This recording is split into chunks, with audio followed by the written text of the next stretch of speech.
अस्सलामुअलैकुम वरहमतुल्लाहि वबरकातुहू। दोस्तों, बहुत सारे लोग ये सवाल करते देखे गए हैं कि नमाज में गंदे ख़यालात क्यों आते हैं। अक्सर व बेशतर ये सवाल करते हुए लोगों को देखा गया है कि नमाज में जब हम खड़े होते हैं, नमाज शुरू करते हैं तो गंदे ख़यालात क्यों आते हैं। ये सवाल बहुत अहम है और आज के इस वीडियो में हम आपको इसका तसल्ली बख्श जवाब देने की कोशिश करेंगे। वीडियो पूरा देखिएगा और वीडियो देखने से पहले एक छोटी सी गुजारिश है आप हज़रात से कि अगर आपने मेरे चैनल को अभी तक सब्सक्राइब नहीं किया है तो मेरे चैनल को सब्सक्राइब कर लें।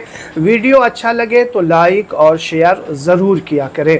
दोस्तों, एक तो हमारी मस्जिद में बदकिस्मती से नमाजी बहुत ही कम नज़र आया करते हैं।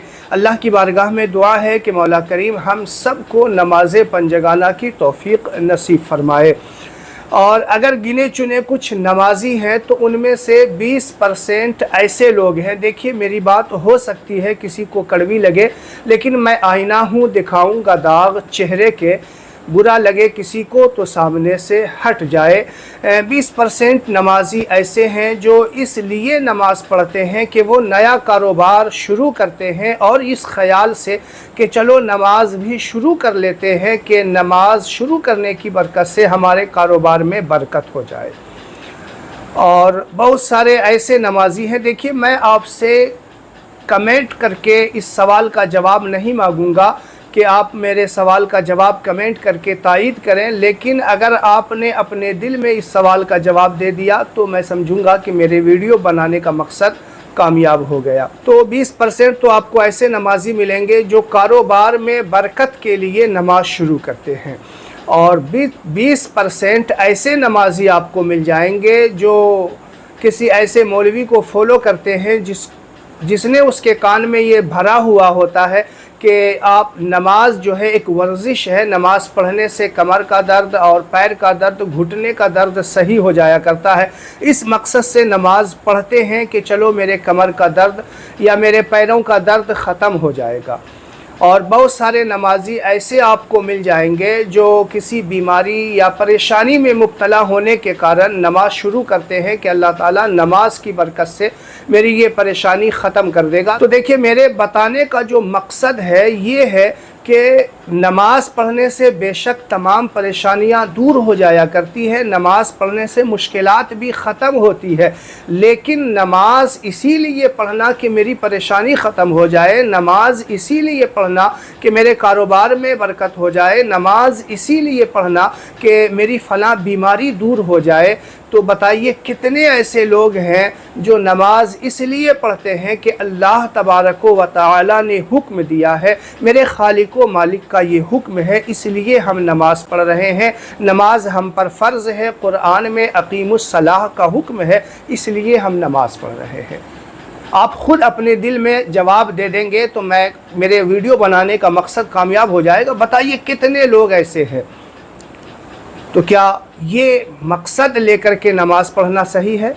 मैं नमाज की फ़जीलत का या नमाज से होने वाले फ़वाइद का इनकार नहीं कर रहा। अल्लाह और उसके रसूल सल्लल्लाहु अलैहि वसल्लम ने तो नमाज इसलिए पढ़ने का हुक्म दिया कि ये हमारे और तुम्हारे रब का हुक्म है। तो सवाल ज़हन में ज़रूर याद रखिएगा कि नमाज में गंदे ख़यालात क्यों आते हैं, नमाज में बुरे ख़यालात क्यों आया करते हैं। इस सवाल को अपने ज़हन में ज़रूर याद रखिएगा। दोस्तों, मैं आपको बताता हूँ, एक बुज़ुर्ग थे, अल्लाह के बरगुज़ीदा बंदे थे। जब वो अल्लाहु अकबर कह कर के नमाज में खड़े होते थे उसका पैर कांपा करता था, उसके पैर कांपते थे और आंसू इतने जारी हो जाया करते थे कि पूरी दाढ़ी जो है भीग जाया करती थी। अल्लाह के खौफ में इतना रोया करते थे, पैर कांपते थे उसके। लोगों ने पूछा कि लोग नमाज़ें पढ़ते हैं लेकिन जब आप नमाज़ पढ़ने के लिए खड़े होते हैं तो आप इस तरीक़े से कांपते हैं जैसे किसी के सामने कोई डर से कांप रहा हो, आँखों से इतने आंसू जारी हो जाते हैं कि आपकी दाढ़ी भीग जाया करती है। तो उसने कहा कि कैसे नहीं पैर कांपेंगे। अगर कोई दुनिया के किसी एक मुल्क के बादशाह के पास खड़ा होता है तो उसका पैर कांपता है, वो उसकी बोली लड़खड़ाने लगती है उसके सामने बात करने से। तो हम तो जो पूरी दुनिया का बादशाह है, जो पूरी कायनात को बनाने वाला खालिक व मालिक है, उसके सामने खड़े हैं, तो हमारे पैर क्यों नहीं कांपेंगे। کسی نے کہا ہے نا کہ نماز اس طریقے سے پڑھو کہ گویا تم رب کو دیکھ رہے ہو، اور اگر اس منزل پہ نہ پہنچ پائے ہو تو اس طریقے سے نماز پڑھو کہ گویا رب تمہیں دیکھ رہا ہو۔ جب اس انداز میں آپ رب کے سامنے کھڑے ہوں گے، نماز دوگانہ میں آپ کھڑے ہوں گے، تو اس طریقے سے جب نماز کی ادائیگی کریں گے تو انشاءاللہ آپ کے ذہن میں برے خیالات تو کیا اچھے خیالات بھی آئیں گے نہیں، کیونکہ جس رب کے سامنے ہم کھڑے ہیں وہ رب کالی رات میں کالے پہاڑ پہ چلتی ہوئی کالی چوٹی کو بھی دیکھنے والا رب ہے۔ تو ہم جس رب کی بارگاہ میں کھڑے ہیں، اتنے گناہ دن بھر کر کے رب کی بارگاہ میں کھڑے ہوتے ہیں اور بے فکر ہو کر کے کھڑے ہو جاتے ہیں، خبر بھی نہیں ہوتی کہ ہم کس کے سامنے کھڑے ہیں، تو پھر گندے خیالات نہیں آئیں گے تو کیا آئیں گے؟ دوستو اس طریقے سے نماز پڑھو کہ ہم اپنے خالق و مالک کے سامنے کھڑے ہیں اور ہمارا خالق و مالک ہمیں دیکھ رہا ہے۔ پہلے گناہوں سے توبہ کر لیں، مسجد میں حاضر ہوتے ہی گناہوں سے توبہ کر لیں۔